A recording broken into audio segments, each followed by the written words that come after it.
Let me ask you something, and I need you to be honest with yourself when you answer this. Have you ever walked out of a salary negotiation, shook somebody's hand, got in your car, and then sat there in that parking lot wondering why you said yes so fast? You left money on the table. You know it. They know it, and the worst part? They were counting on it. Here's a number that should make your blood run hot. Black professionals in America earn, on average, anywhere from 20 to 30 cents less on every single dollar compared to their white counterparts doing the exact same job.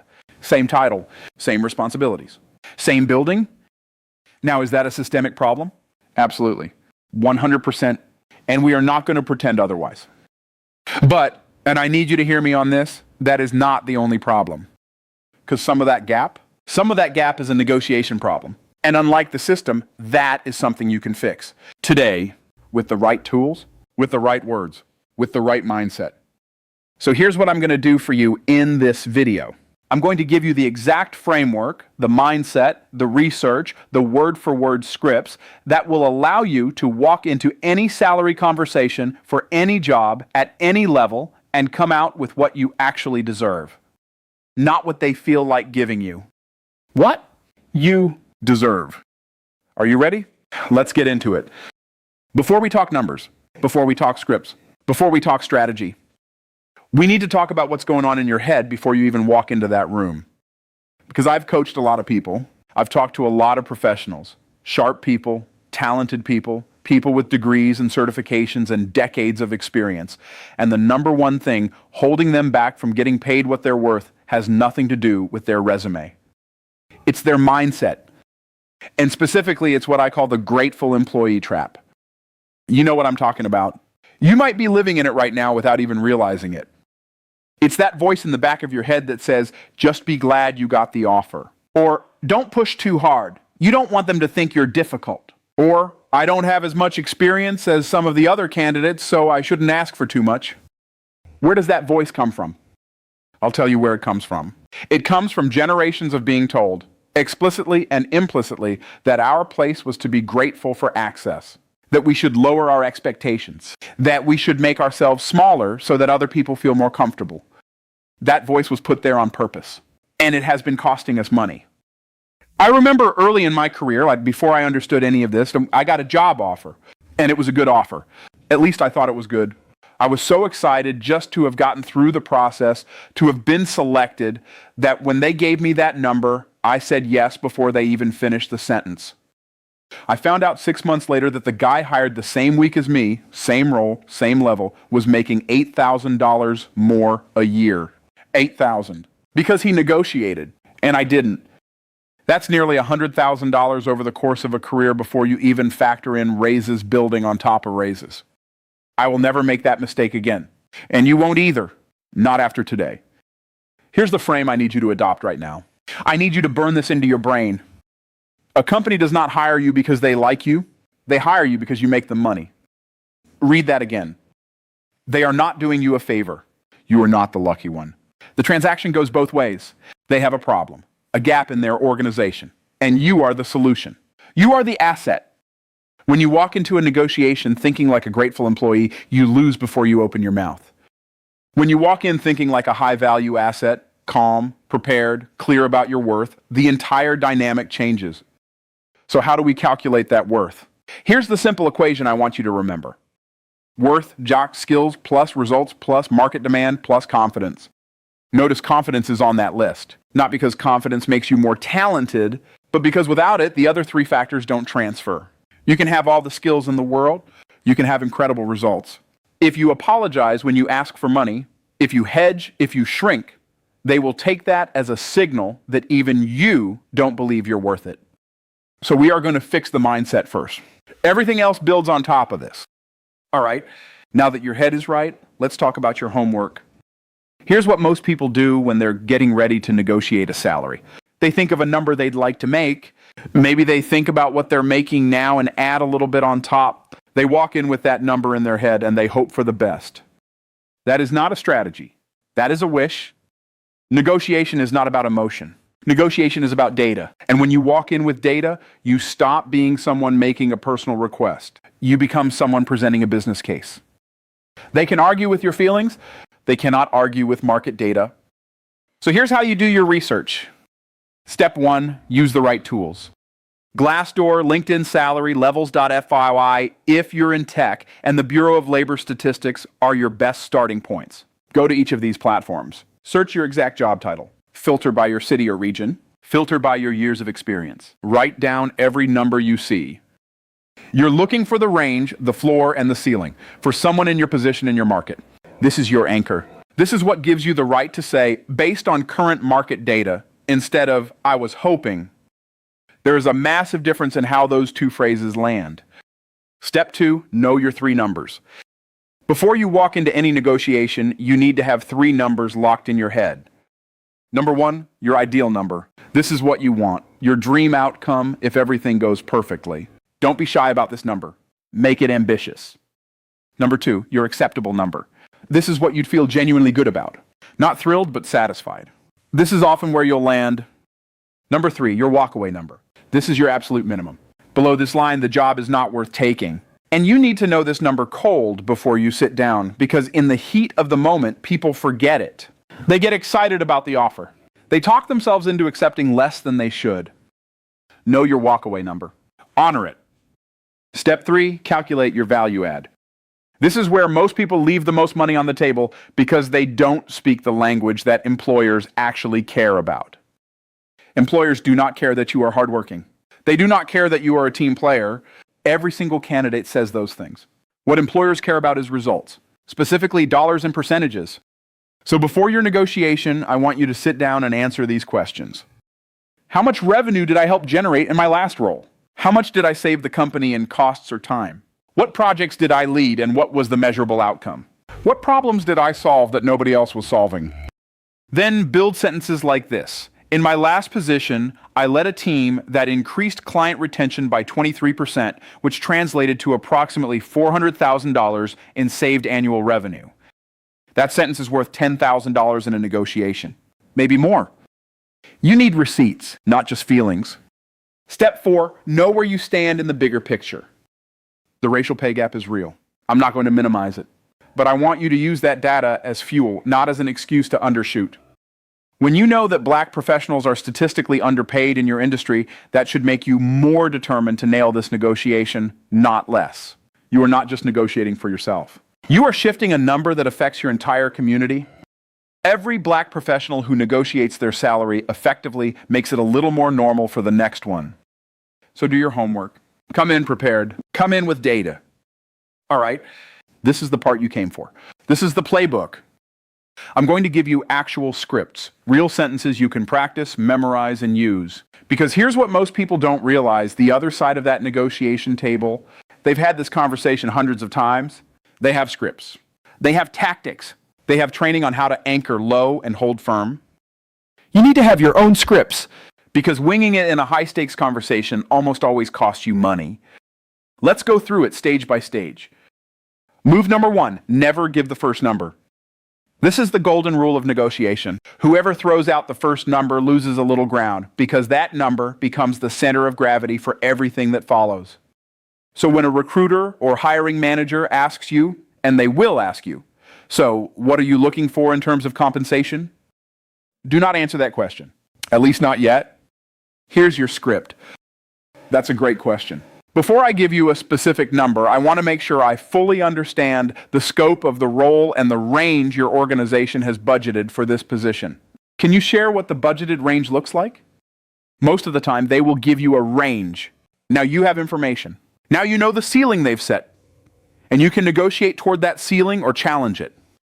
If they push back and say, we really need a number from you first, that's when you use move number 2. Move number 2, the anchor technique. If you must give a number first, anchor high, and back it up with data. Not recklessly high, irrationally high numbers signal that you haven't done your research, and they'll lose respect for you. But the high end of what's defensible based on your market research, here's your script. Based on my research of the current market rate for this role in city, and given my X years of experience, specific skills, track record of results, I'm targeting somewhere in the range of high number to slightly higher number. I'm confident we can find a number that works well for both of us. Notice what you did there. You gave a range with your target as the floor of the range, not the ceiling. You backed it with research, and you kept it collaborative. That is not desperation. That is preparation, and they will feel the difference. Move number 3, respond to low offers without burning bridges. They come back with a number that's below your acceptable range. This moment is critical because how you respond here will determine whether you have a productive negotiation or an awkward standoff. The wrong response, silence, or worse, accepting it to avoid tension. The right response, calm, direct, specific. Here's your script. I really appreciate the offer, and I want you to know I'm genuinely excited about this opportunity. Based on my research and the value I bring to this role, I was expecting something closer to your anchor number. Is there room to move in that direction? Short, professional, confident. You expressed enthusiasm so they don't feel attacked, and you made a clear counter with a specific number. Do not say, I was hoping for more. That's vague and personal. Say, I was expecting X. That implies that your expectation is based on something real. Move number 4, the silence move.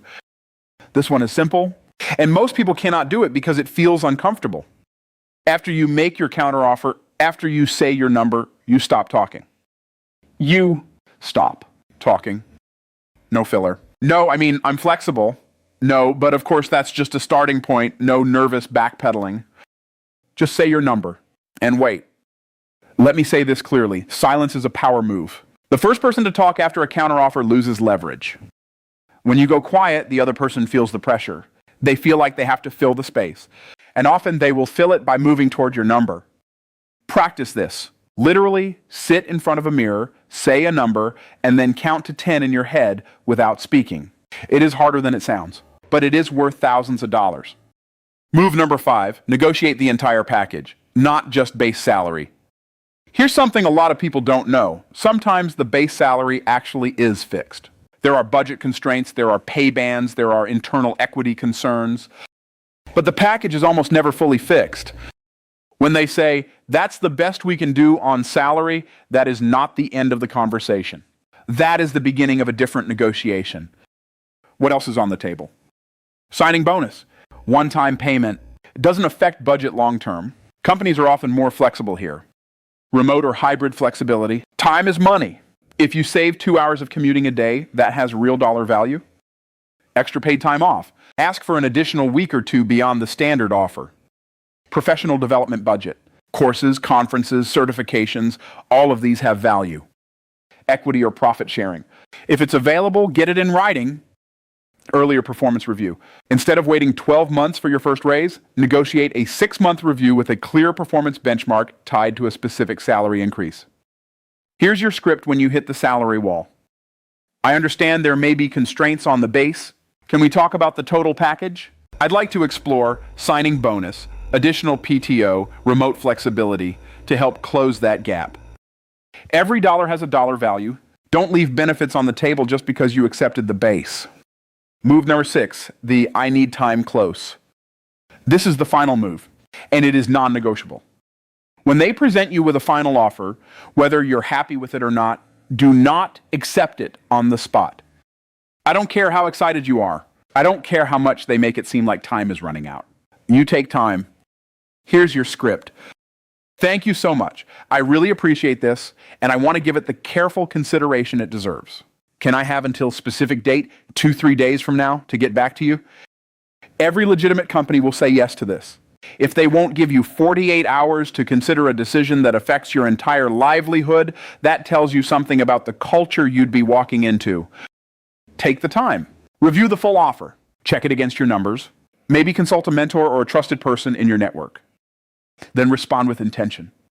I want to take a few minutes here and talk about the mistakes, because knowing the right moves isn't enough if you keep stepping on landmines. These are the 5 most expensive mistakes I see professionals make, and black professionals in particular, because we were never taught this stuff, and some of these habits are deeply ingrained. Mistake number 1, apologizing for negotiating. The moment you open your mouth with, I hate to ask, but, or I know this might be a lot, or I hope this isn't too forward, you have already lost. You are not asking for a favor. You are engaging in a professional, legitimate, expected conversation. Employers expect candidates to negotiate. In fact, many of them lose respect for candidates who don't. When you apologize for negotiating, you signal that you don't believe you deserve what you're asking for. And if you don't believe it, why should they? Remove the apologies. Permanently. Mistake number 2, negotiating based on what you need instead of what you're worth. I need to make at least X because my rent is Y and my car note is Z. Nobody cares. I say that with love, but nobody cares. Your personal expenses are not their problem. Your market value is their conversation. Negotiate from your value, from your results, from market data, not from your budget. Mistake number 3, accepting that's our policy as a final answer. When someone says, that's just what we pay for this level, that is a negotiation tactic, not a law of physics. Policies have exceptions. Pay bands have flexibility for exceptional candidates. Budget restrictions get revisited when leadership decides someone is worth it. Your response, I completely understand the structure. I'm asking because I believe I'm bringing above average value to this role, and I'd love to know if there's any flexibility for someone with my specific track record. Make them say no explicitly. Don't do it for them. Mistake number 4, not negotiating because you're afraid the offer will get pulled. This fear is almost entirely irrational, and it is costing people tens of thousands of dollars. Companies spend enormous resources recruiting, interviewing, and selecting a candidate. They are not going to rescind an offer because you politely asked for more money. That almost never happens. And if a company would actually do that, you just found out everything you need to know about that company before you start. Negotiate. The downside is almost zero. The upside is enormous. Mistake number 5, only negotiating when you start a new job. This might be the biggest mistake of all. Your annual performance review is a negotiation, and most people walk in, get their 2% cost of living adjustment, nod, and walk out. If you are not bringing a documented case for a raise, wins, results, market comparisons to every single performance review, you are leaving money on the table every single year. And because raises compound on top of each other, the cost of not negotiating grows larger every year you stay. The negotiation never stops. You just get better at it. Everything I've given you so far applies to a specific negotiation, a single conversation in a single room on a single day. But I want to zoom out for a minute, because the professionals who consistently get paid the most, the ones who always seem to have leverage, they're not just good at negotiating in the moment. They've been building leverage for months, years, before any specific conversation ever happens. Here's how you do that. First, build your win file. Starting today, not tomorrow, today, I want you to open a document on your computer or in your phone. Call it whatever you want. I call it the win file. Every time you hit a milestone at work, write it down. Every time a manager praises you in an email, screenshot it. Every time you finish a project that delivered measurable results, document the numbers.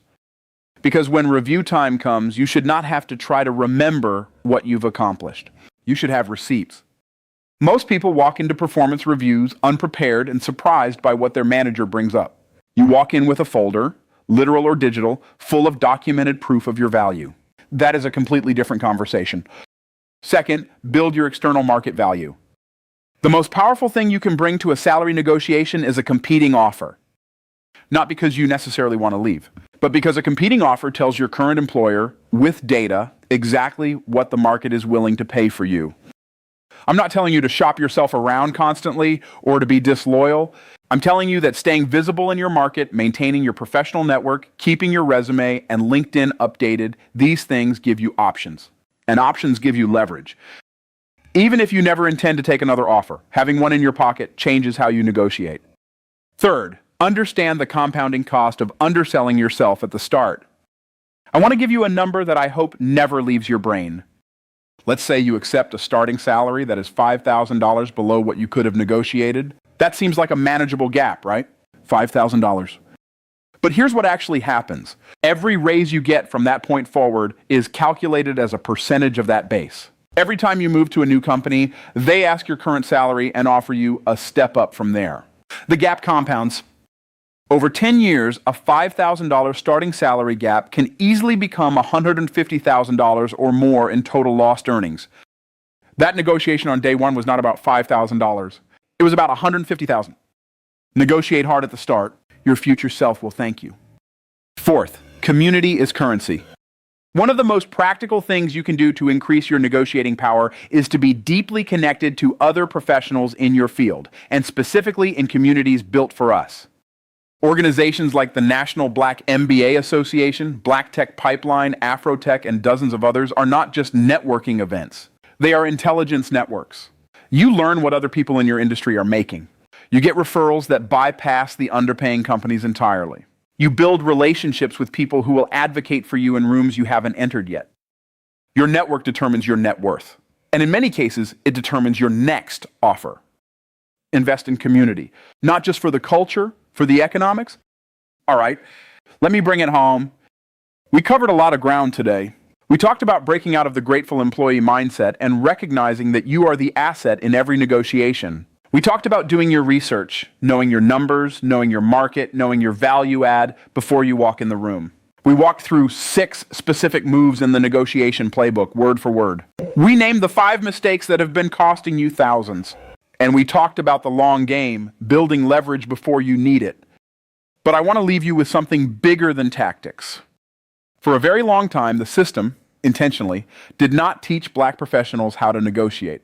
It taught us to work hard and be grateful. It taught us that asking for more was ungrateful, that staying in our lane was professional, that making ourselves comfortable for everyone else in the room was how we got ahead.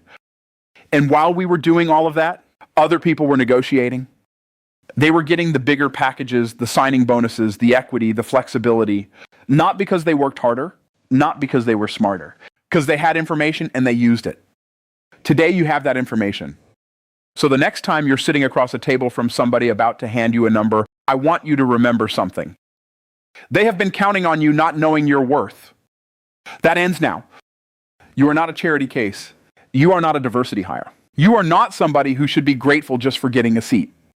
You are a high-value professional with documented results, market knowledge, and a clear understanding of what you bring to the table.